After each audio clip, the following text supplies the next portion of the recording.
Ai moi, mun nimi on Kerkko ja te löysitte mut harjoittelemassa elokuvan nimikkotanssia.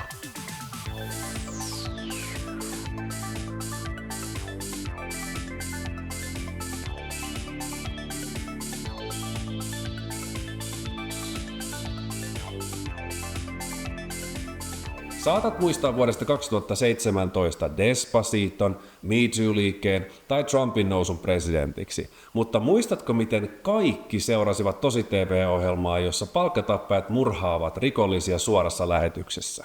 Ai et? Missä umpiossa sä oikein olet asunut? Vuonna 1987 julkaistussa tieteistoimintaseikkailussa Arnold Schwarzeneggerin esittämä sotilas lavastaan syylliseksi siviilien massamurhaan ja tuomitaan osallistumaan brutaaliin gladiatorikilpailuun The Running Man. Kyseessä on kaikkien rakastama TV-ohjelma, jossa murhasta tehdään viihdettä suorassa lähetyksessä. Arska pakotetaan mukaan niin sanottuna juoksijana eli uhrina, jota palkkatappajat metsästävät. Jos Arska selviää hengissä, hänen rikostuomionsa hylätään. Jos hänet tapetaan, hän kuolee. Nämä palkkatappajat eli stalkerit ovat toinen toistaan kummallisempia. Sub-Zero ei valitettavasti ole sinipukuinen ninja, vaan jääkiekkoa pelaava sumopainija. Buzzsaw on moottorisahoja heilutteleva vetyperoksidiblondattu perusfaija. Dynamo taasen on kart-autolla huristeleva oopperalaulaja, joka ampuu sähköä käsistään kuin keisari Jedin palussa. Toisin sanoen kaikki pahikset ovat noloja ja jokainen kuolee oman erikoisaseensa voimasta. Liekin heittimellä varustettu Fireball räjähtää heti saadessaan vähänkin kipinää, Dynamo taas saa itse sähköiskun. Mä kyllä rakastan sähköefektejä. Ja kaikkien aikojen stalkeriksi nimitetty Captain Freedom saa potkut TV-tuotannosta. Varsinainen pääpahis on Running Manin kaksinaamainen juontaja Killian, joka on kameroiden edessä Kari Salmelaisen kaltainen kansansuosikki, mutta kulisseissa tekee kaikkensa Arskan päänmenoksi. Etenkin kun Arska pistää stalkereille kampoihin ja vähitellen yleisö alkaa kääntyä näiden juoksijoiden eli uhrien puolelle.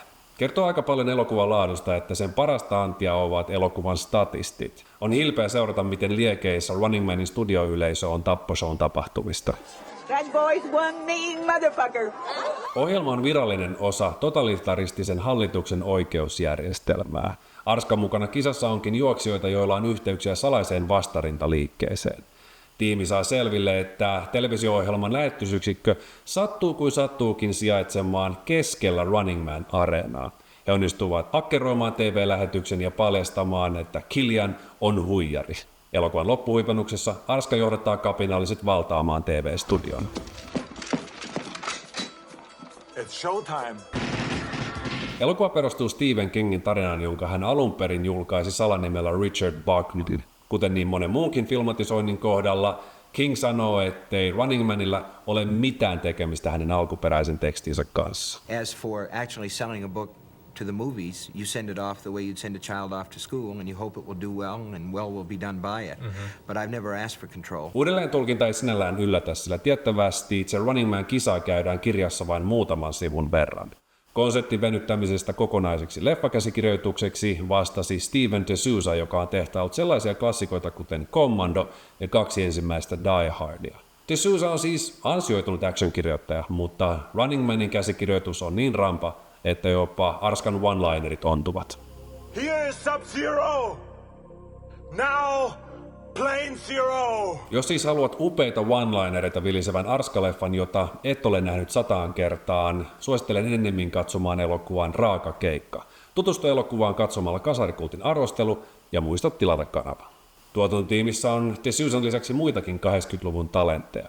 Tanssikoreografioista vastaa Paula Abdul. Ja kyllä, tässä Arska-elokuvassa on tanssikoreografioita.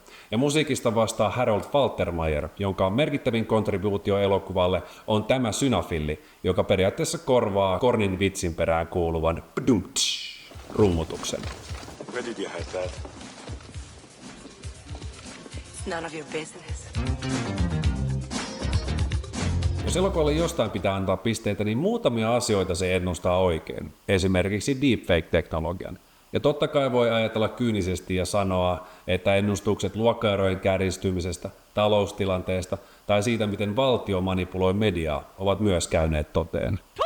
Tulevaisuuden kuvalla olisi saanut leikitellä enemmänkin. Näemme muutamia mustalla huumorilla maustettuja TV-mainoksia vähän samaan tapaan kuin samana vuonna julkaistussa Robocopissa, mutta muuten joudumme tyytymään kliseiseen näkymään resuisista köyhistä suurkaupungin raunioissa. Running Manissa olisi ollut aineksia älykkäämpään toimintaspektaakkeliin, mutta tuotanto-ongelmien myötä tulos on lattea sekä melska eri ideoita. Ohjaaja vaihtuikin useampaan otteeseen, kun elokuvan konseptista ei päästy yksimielisyyteen. Kun tuotanto ehti mennä Andrew Davisin ohjaksissa yli $8 miljoonaa yli budjetin pelkästään 2 ensimmäisen kuvausviikon aikana, Paul Glazer tarttui haasteeseen ja ainakin hän piti kiinni lupauksestaan saada kuvaukset valmiiksi ajallaan. Laatu jäi kuitenkin TV-tuotannon tasolle ja kaikki Arskan ja aiempien ohjaajien toivoma älyllisempi sosiaalinen kommentointi leikattiin. Kenties panokset olisivat olleet korkeammalla, jos pääosa olisi esittänyt kuka tahansa muu kuin Arnold Schwarzenegger. Rooliin kaapaltiin ilmeisesti myös Christopher Reevea, kyvykästä draamanäyttelijää, joka oli osoittanut voivansa tähdittää myös toimintaelokuvaa, mutta ei olisi ollut Arskan kaltainen voittamaton lihaskimppu. Toisaalta ilman Arskaa Running Man olisi nopeasti vaipunut unholaan. Leffa näyttää halvalta ja kuulostaa kornilta, se on kaikkea muuta kuin must see. Sentään se sisältää joitain Arskan ikonisimmista repliikeistä. But I hope you leave enough room for my fist because I'm going to ram it into your stomach and break your goddamn spine! Ah!